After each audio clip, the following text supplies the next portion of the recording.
नमस्कार, आप देख रहे हैं इंडिया बोल रहा है। मैं हूं आपके साथ विवेक शांडिल। एक बार फिर से होर्मुज को दहलाने की कोशिश की जा रही है। ईरान में चारों तरफ मातम का माहौल है, लेकिन इस दुख की घड़ी में भी साजिशों की खबर आ रही है। माना जा रहा है कि होर्मुज में 2 जहाजों पर हमला हुआ है और इल्जाम ईरान पर लगाया जा रहा है। लेकिन पर्दे के पीछे असली खेल डोनाल्ड ट्रंप खेल रहे हैं। असल में ट्रंप को होर्मुज पर फुल कंट्रोल चाहिए, और जब इस मुद्दे पर किसी भी देश ने उनका साथ नहीं दिया, तो अब ईरान को दुनिया के सामने विलन बनाकर तेहरान पर इंटरनेशनल प्रेशर बनाने की कोशिश की जा रही है। आखिर ऐसा मुमकिन कैसे है कि एक तरफ जो देश मातम में डूबा हुआ है, शोक में डूबा हुआ है, अपने सबसे लोकप्रिय नेता को अंतिम विदाई दे रहा है, उसी वक्त होर्मुज में मिसाइल से हमले की खबर आती है। अमेरिका का दावा है कि यह हमले ईरान ने किए हैं, जबकि रक्षा जानकार मानते हैं कि इसके पीछे अमेरिका का हाथ भी हो सकता है। तो क्या अमेरिका फिर से जंग की शुरुआत करने जा रहा है होर्मुज में? क्या अमेरिका और ईरान में फिर से लड़ाई की शुरुआत होने जा रही है? आज इसी मुद्दे पर डिटेल से स्टोरी और उसके बाद चर्चा। होर्मुज की खाड़ी फिर से धधक रही है। 2 जहाजों पर बड़ा हमला किया गया है। अमेरिका ने साफ साफ कहा है कि हमला ईरान की तरफ से किया गया है, लेकिन ईरान इस वक्त शोक और गम में डूबा हुआ है। तो क्या पर्दे के पीछे से अमेरिका कर रहा है बहुत बड़ी साजिश, जिससे शोक में डूबा ईरान अंतर्राष्ट्रीय दबाव के आगे घुटने टेक दे? और क्या यह अमेरिका की साजिश है? होर्मुज में ओमान के तट से 2 जहाज गुजर रहे थे जिन पर हमला हुआ। होर्मुज में तेल टैंकर और कमर्शियल जहाजों पर हमला किया गया है। अमेरिका ने ईरान पर हमले का आरोप लगाया। अमेरिका ने जवाबी कार्रवाई की धमकी दी। होर्मुज स्ट्रेट के पास तनाव एक बार फिर से बढ़ गया है। दूसरी तरफ ईरान में खामनेई के अंतिम संस्कार को लेकर रस्मदायगी चल रही है। बड़ा सवाल यह है कि खामनेई की अंतिम यात्रा में IRGC इस वक्त व्यस्त है, तो क्या वाकई वो हमला करेगा? एक तरफ जो मुल्क शोक में डूबा हुआ है, गम में डूबा हुआ है, क्या उसने होर्मुज को फिर से दहलाया है, या फिर इसके पीछे यूएस की सेना है, यूएस की नेवी है? जहाजों पर खुद हमला करके क्या ईरान पर आरोप लगा रहा है अमेरिका? असल में पूरी छटपटाहट स्ट्रेट ऑफ होर्मुज पर कब्जे को लेकर है। ट्रंप होर्मुज पर पूरा कंट्रोल चाहते हैं, जबकि ईरान ने इस एरिया को रिलीज करने से साफ साफ इनकार कर दिया है। और आज की तारीख में अमेरिका ईरान के बीच जो डील चल रही है, उसमें सबसे ज्यादा संवेदनशील पॉइंट अगर कुछ है तो वो है होर्मुज। और अमेरिका का साथ दुनिया के किसी भी बड़े देश ने नहीं दिया होर्मुज के मामले में। जब सारी कूटनीति फेल हो गई, जब कोई मदद नहीं मिली, अमेरिका को घुटने टेकने पड़े, अमेरिका को पीछे हटना पड़ा, तो अब ईरान को घेरने के लिए क्या नया पैंतरा आजमाया जा रहा है? एक तरफ ईरान अपने नेता को खोने का गम मना रहा है, दूसरी तरफ उस पर इंटरनेशनल प्रेशर है कि उसने मिसाइल हमले शुरू कर दिए हैं। जाहिर सी बात है, ईरान को लेकर जो बात कही जा रही है उस पर सवालिया निशान लगते हैं, और ऐसा लगता है कि इसके पीछे अमेरिका की बहुत बड़ी चाल है। बातचीत करने के लिए विंग कमांडर आलोक सहाय थोड़ी देर में हमारे साथ होंगे। पूर्णिमा नाथ, भू राजनीतिक विश्लेषक, अमेरिका से लाइव थोड़ी देर में हमारे साथ होंगे। फिरोज मीठी बोरवाला, ईरान मामलों के जानकार हमारे साथ जुड़ रहे हैं। सीधे उनके पास चलते हैं। फिरोज साहब, बहुत स्वागत है आपका। मेरा पहला सवाल आप ही से है।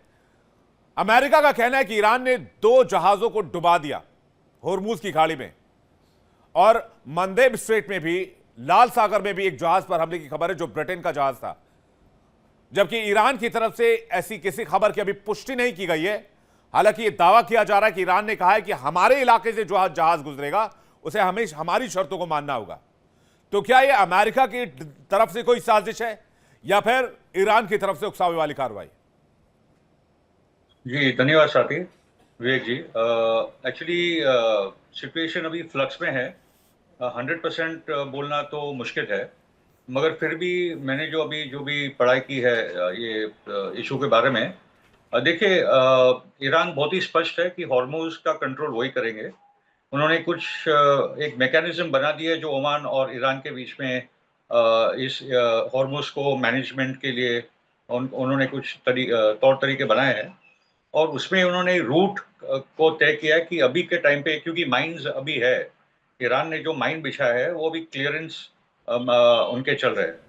तो उन्होंने लारक आइलैंड का एक रास्ता बताया है कि वहाँ से आप जाएंगे, और उसके पास से मतलब अंदर आना और जाने का एक रास्ता उन्होंने शिपिंग कंपनीज को बता दिया है, और सभी देशों को वो पता है।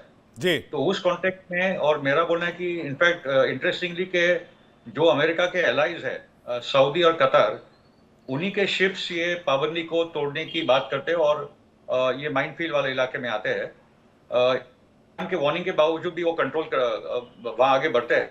बाद में ईरान ने जो हमला किया उसमें कोई मरा वरा नहीं है, मगर वो शिप्स को उन्होंने वहां रुकवा दिया कि आप इस इलाके में नहीं आ सकते, क्योंकि नॉर्मल शिपिंग तो चल रहा है। मतलब जो जंग के बाद जो शिपिंग बढ़ता गया है, अभी काफी शिप्स का आना जाना हॉर्मुज से, और खास करके जब से एमओयू साइन हुआ है तो एक रिकॉर्ड नंबर की शिप्स अभी आना जाना शुरू हुआ है। तो एक है कि क्योंकि ये जनाजा, ये फ्यूनरल इतना बड़ा मतलब ये हिस्टोरिकल बन चुका है। मतलब ये मतलब ये सेंचुरी का तो नहीं, मतलब मानव जाति के इतिहास में इतना बड़ा Guinness book of world record में पहले इमाम खोमेनी का था 89 में, और उसके बाद अभी आयतुल्लाह अली खामेनी का ये जनाजा हम लोग देख रहे हैं, जिसमें मतलब billions, figures are anywhere between 20 to 15 to 20 million people on the streets of Tehran, और अभी कतर सॉरी कोम में भी इतनी ही बड़ी तादाद में है। तो कहीं ना हाँ। कहीं ट्रम्प को भी इसको डिफ्लेक्ट करना था, क्योंकि इसने बता दिया कि ईरान की जनता तो अयतुल्लाह अली खामेनी को बहुत चाहती थी, वरना इतने बड़े पैमाने पे लोग आते नहीं थे। लोग आ भी रहे, दिन के दिन चल भी रहे, इतनी गर्मी में तेहरान में रो भी रहे हैं, मातम भी हो रही है। जी। और बाद में ये कोम में गए थे, कोम के बाद अभी इराक नजफ करबला जाएगा, उसके बाद मशहद जाएगा। मतलब एक फ्यूनरल को आपने लगभग 7 दिन का एक इतना इतना बड़ा ये बना दिया है, ये कि उसमें पूरे लोग शामिल है, मतलब लोगों का जियो शामिल होना। पॉलिटिकल ब्रह्मास्त्र बना दिया एक तरह से ईरान ने, अमेरिका के खिलाफ, और पूरी दुनिया का ध्यान खींचा। आलोक साहब जी हमारे साथ जुड़ गए। आलोक जी, बहुत स्वागत है आपका। मेरा पहला सवाल आपसे, होर्मुज में हमले के पीछे की साजिश क्या है? देखिए, हॉर्मुज में जो 3 जहाजों पे आक्रमण हुआ है विवेक जी, उसमें एक जहाज जो है वो अल रिकैयात है, जो कतारी जहाज था, जो एलएनजी ले जा रहा था, एलएनजी गैस लेके जा रहा था। उस पर जो हमला हुआ है वो ओमान के ईस्ट में लीमा एक जगह है, उसके पास हुआ है। तो अगर आप देखें कि ये आक्रमण किसने किया है, तो निश्चित रूप से ये वाला जो आक्रमण है, अगर ओमानी कोस्ट के आसपास हो रहा है तो ये ईरान की इसमें शंका है। हालांकि ईरान ने बोला है, ईरानी टेलीविजन ने, कि हमने वार्निंग दिया था इस जहाज को कि आप ईरानी रूट को फॉलो कीजिए और अब आप हमसे संपर्क कीजिए। तो लेकिन ईरान ने खुले रूप से अभी स्वीकार नहीं किया है कि उसने इस पर आक्रमण किया था। दूसरे एक आक्रमण हुआ है कि एक ड्रोन टकराया है एक जहाज से। हालांकि कोई हताहत नहीं हुआ इन आक्रमणों में, और जहाज जो है वो अपने गंतव्य स्थान को आगे बढ़ गए हैं। लेकिन ये स्ट्रेट ऑफ हॉर्मुज का मामला ये बहुत ही पेचीदा होता जा रहा है विवेक जी, और ये आगे आने वाले दिनों में फसाद की जड़ होगी, ये मैं आपको बता दूं। क्योंकि देखिए, अभी जो यूरोपियन नेशंस हैं, फ्रांस और ब्रिटेन, ये दोनों भी अब ताक लगाए बैठे हैं। ये ओमान के साथ इन्होंने साठगांठ की है कि और वो इस क्षेत्र में ओमान के पास एक पैसेज जाने देंगे। अगर आप देखिए, अंतर्राष्ट्रीय नियम कानून की भी बात करें तो वहां जो 24 मील का जो पैसेज है, उसमें 12 मील का हक बनता है as per international law Iran का, और 12 मील ओमान की तरफ है। तो ओमान की तरफ में अगर ओमानी सरकार की सहमति से कोई भी जहाज वहां से जाता है तो उस पर ईरान के द्वारा आक्रमण जो है अंतर्राष्ट्रीय कानून का उल्लंघन है। हाँ। ये ठीक नहीं होगा, ईरान को इस पर सोचना पड़ेगा अगर ईरान ऐसा कर रहा है तो। दूसरी बात यह है कि हमें यह भी देखना पड़ेगा कि यह आक्रमण क्या वस्तुतः ईरान ने ही किया है या यह अमेरिका की एक चाल है। क्योंकि पिछली बार जो 3 जहाजों पर आक्रमण हुआ था, उसमें अमेरिका ने भी पहले यही एलिगेशन लगाया था कि ये ईरान के द्वारा आक्रमण किया गया है, लेकिन बाद में पता चला 24 घंटे के अंदर में कि वो आक्रमण अमेरिका ने ही किया था। लेकिन इसमें जो 3 जहाजों में एक जो जहाज है वो चूंकि ओमान कोस्ट के बिल्कुल पास है, तो उस पर आक्रमण निश्चित रूप से ऐसा अंदेशा लगाया जाता है कि वो ईरान ने किया होगा। लेकिन बाकी 2 जहाजों पर अंदाजा लगाना बहुत मुश्किल है कि उस पर आक्रमण किसने किया है। ये अभी कुछ दिन बाद में खबरें आ जाएंगी। लेकिन ये स्ट्रेट ऑफ हॉर्मुज जो है वो एक बहुत बड़ा फ्यूचर में इस पूरे ये जो मेमोरेंडम ऑफ अंडरस्टैंडिंग है, ये भी टूटेगा और इस क्षेत्र में एक बहुत बड़ा युद्ध का कारण भी बन सकता है। जी हाँ विवेक जी, होर्मुज भविष्य में बहुत बड़े युद्ध का कारण बन सकता है, और जो 2 जहाजों पर अटैक हुआ है, पॉसिबिलिटी यह है कि इसके पीछे अमेरिका भी हो सकता है। पूर्णिमा जी। Namaste. Thank you so much for having me. Jai Hind. जय हिंद। देखिए, मुझे लगता है कि ये वॉरफेयर अभी खत्म नहीं हुआ है, ये एस्केलेट होने वाला है। और सेकेंडली ये कोवर्ट एक साबोटाज भी हो सकता है, स्ट्रेटेजिक डिसेप्शन हो सकती है। क्योंकि प्रेसिडेंट ट्रम्प ये बंद नहीं किया। आपको याद दिला दूं, ये ओबामा के साथ प्रेसिडेंट ट्रम्प का एक लड़ाई चल रही है यहाँ पे।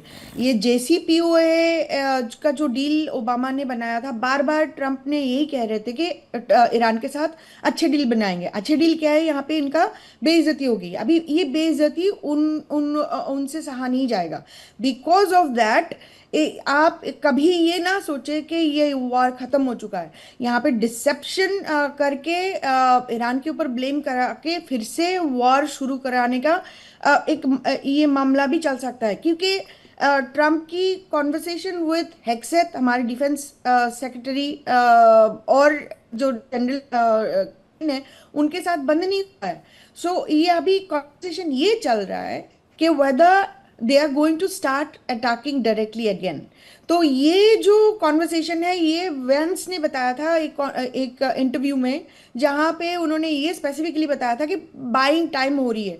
आई tell you why it make sense. Because अभी यहाँ पे नवंबर में इलेक्शन आने वाली है। मेरी इलेक्शन नवंबर 3 को है। हमारी विस्कॉन्सिन में प्राइमरी अगस्त 11 को है। उसके बाद आगे बढ़ेंगे तो नवंबर में इलेक्शन हो जाएगी। जनरल इलेक्शन नवंबर में है। उसके लिए हमारे country, the majority of the people, 80% of the people are not for this war, because of the fact that Trump ने ऐसे गए हैं कि उन्होंने अमेरिकन पब्लिक को उन्होंने साथ में लेके नहीं गए। इसका मतलब नहीं है कि लोग जो अमेरिकन लोग हैं, they are actually not against Iran. They are either Republican हो, डेमोक्रेट हो, all of them are actually against Iran and Iran की रजीम। ये आप सीधा सीधा समझ लो। सेकेंडली, ये अगर प्रेसिडेंट ट्रम्प अगर समय लेके लोगों को ब्रेन वॉश करके उनको बताते कि ईरान में WMD है, उनके ऊपर हमला करना ज़रूरी है, तब जाके ये मामला यहाँ पे इतना पेचीदा नहीं होता। Internally I am speaking about internal polling perspective. अब जो दो महीना बचा हुआ है नवंबर इलेक्शन में, ये 2 महीना में वो लोग ब्रेन वॉश करवाएंगे। और उसके बाद नवंबर इलेक्शन के बाद ये जो टाइम हमारे पास है, इस टाइम में प्रोपागेंडा में प्रमोट करा जाएगा अमेरिका विन किया है, अमेरिका जीत चुका है और ईरान इज द प्रॉब्लम। क्या इलेक्शन जीतने के लिए ट्रंप हमला करवा सकते हैं? कोई बड़ा अटैक हो सकता है ड्यूरिंग इलेक्शन, और ये भी पॉसिबिलिटीज है, फिरोजी के पास जा रहा हूं, कि इस वजह से जो मिड टर्म इलेक्शन है उसको टाल दिया जाए थोड़े दिन के लिए। फिरोजी। हाँ जी जी, पूर्णिमा जी की बात को आगे बढ़ाते हुए खाली बेसिकली इतना बता दूं कि ईरान की जनता अमेरिका की जनता के खिलाफ नहीं है।